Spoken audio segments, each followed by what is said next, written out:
Economia na real e ponto. Os fatos que marcaram o mercado financeiro brasileiro e o mercado financeiro global nessa semana em que tivemos a votação do texto da reforma tributária na Câmara. O texto agora vai para o Senado. Vamos falar disso aqui, mas vamos primeiro ao mercado. O que nós tivemos? A semana foi marcada pelo anúncio da inflação aqui e nos Estados Unidos. Lá fez muito mais sucesso do que aqui.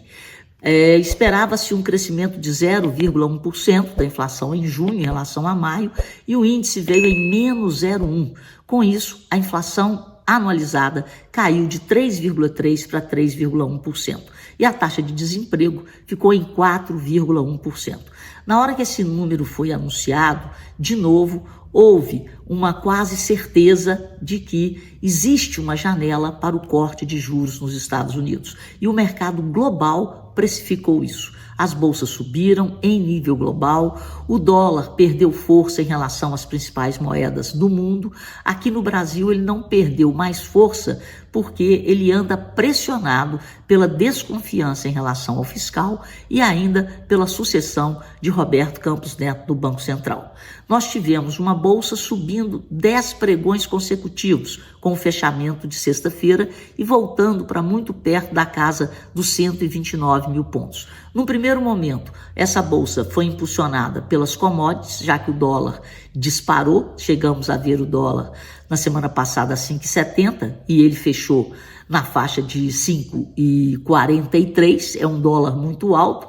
Quando a gente pensa que em abril esse dólar estava 5,05, então no primeiro momento houve essa alta da bolsa de 10 pregões consecutivos, pode ser explicada pela alta das empresas produtoras de commodities, aí nós temos frigoríficos, Vale, Petro, e no segundo momento, depois da desaceleração da inflação americana, as empresas de varejo, as incorporadoras, aquelas que precisam de um dinheiro mais barato, começaram a reagir. Por quê? Se o dinheiro vai ficar mais barato nos Estados Unidos, existe a possibilidade dele ficar mais barato nos países que, com juízo, administram a sua política fiscal. E que, por enquanto, não é o caso do Brasil. Por isso que ainda a gente não pode pensar em uma redução da Selic em função dessa possibilidade de, em setembro, a gente ter um corte nas taxas de juros americanas. A inflação no Brasil também desacelerou. Ela caiu de 0,46 em maio para 0,21 em junho.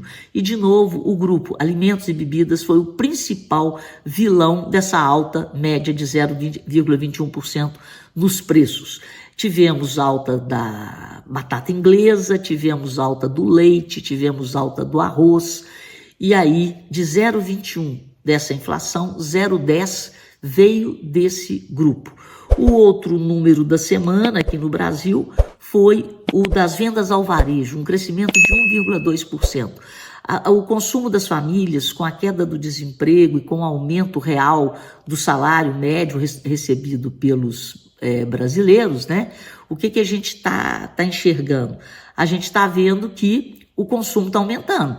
Então, o destaque para as vendas ao varejo são os supermercados e hipermercados e ainda medicamentos. Então, o pessoal está comendo mais e está comprando remédio.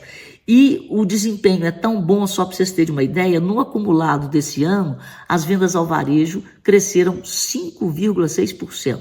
E em todo o ano de 2023, deixa eu colar o número aqui, porque eu estou com o desse ano na cabeça, em todo o ano de 2023 o crescimento foi de 1,7%.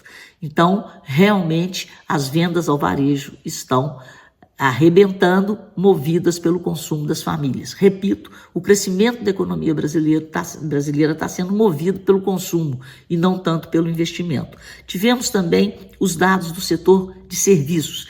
O setor de serviços ficou estável. 3 das 5 categorias pesquisadas apresentaram queda. Queda nos transportes, queda na comunicação e em outros serviços. E é claro, na outra ponta positiva, os serviços prestados às famílias subiu e subiu muito, subiu 3%. Mas mesmo assim não conseguiu anular a queda desses outros 3 setores pesquisados. Enfim, o que mais que nós tivemos? A reforma tributária. Então agora eu deixei a reforma tributária por último, porque a gente viu um texto base que foi aprovado com aprovação maciça, 366 votos a favor, 142 contra e uma abstenção, mas esse texto ainda tem que sofrer ajustes. O que nós temos aí na mesa? A carga tributária será alta, é o IVA mais alto do mundo, 26,5%. Isso é um absurdo, mas é o que a casa está oferecendo. Entrevistamos, eu, Eduardo Costa, Fernanda Viegas e o Matheus, entrevistamos no programa do Eduardo, né, a Rádio Vivo, o relator da reforma, o deputado Reginaldo Lopes. Para ele está tudo uma maravilha e é como se tudo fosse rodar maravilhosamente bem.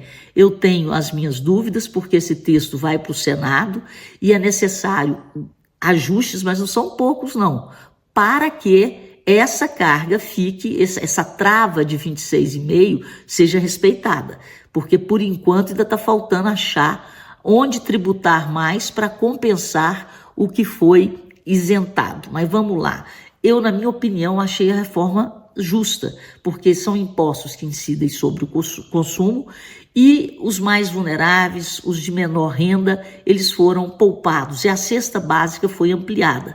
Vou ler para você os alimentos isentos na cesta básica nessa reforma tributária: arroz, leite, manteiga, margarina, feijões, raízes e tubérculos, cocos, café, óleo de soja de babaçu, farinha de mandioca, farinha de milho, farinha de trigo, açúcar, massas, pão comum, óleo de milho, aveia, carnes em geral, que é aí que estava o grande problema, né? Para se ia tributar ou não a picanha, peixes, exceto atum, salmão e bacalhau, tá justo, queijos, sal, hortícolas, frutas e ovos. Então, gente, deram aí uma ampliada na cesta básica. Então, isso vai fazer diferença, acredito que sim. Em relação ao cashback que vai ser aplicado, por exemplo, nas contas de água, de luz, segundo o deputado, vai haver um controle por CPF. Então, aquele que tiver no CAD único, no cadastro único, o CPF dele está lá, na hora que a conta foi emitida, já vem lá o cashback, a isenção, e ele não vai pagar o tributo. Mas vamos ver na prática como isso funciona. Eu tinha uma pergunta, não deu tempo, porque acho que o grande problema do Brasil hoje é a mediocridade, porque 80%, né, ele até cita isso, mas eu não consegui fazer a pergunta. 80% das empresas, né, estão no Simples, e isso é muito triste, porque a pessoa não consegue sair do Simples. Se ela sair do Simples, ela não consegue pagar os impostos. Então, isso aí são 400 páginas. Eu não tive tempo ainda para fazer essa leitura e como está indo para o Senado, é claro que ajustes virão. O que eu fiquei muito feliz, inclusive eu participei com muita honra e muito orgulho da festa que comemorou o 102º Ano Internacional do Cooperativismo. Essa festa foi patrocinada, me edita aí, essa festa foi realizada pelo OSENG e o cooperativismo mineiro estava lá em peso. Inclusive o deputado Reginaldo Lopes. Foi feita uma justa homenagem a Tânia Zanella, superintendente-geral do sistema OCB, que foi agraciada com a medalha Paulo de Souza Lima, a qual eu também já tive a honra de receber.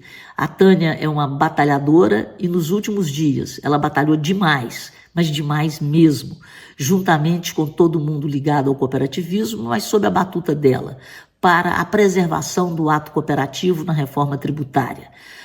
Grandes vitórias foram alcançadas. O deputado Reginaldo Lopes, justiça seja feita, ele vestiu a camisa do cooperativismo, ele entendeu a importância desse modelo tão aderente à sociedade de hoje, né, que você produz, mas você distribui e você gera riqueza para os cooperados, riqueza para as comunidades, para as regiões, para o estado e para o país. E ele foi um árduo soldado aí juntamente com os representantes da Frente Cooperativa para conseguir vitórias na preservação do ato cooperativo. Por enquanto, só as cooperativas de saúde é que ainda estão aí com uma pendengue aí na tributação dos médicos, né, em 50%.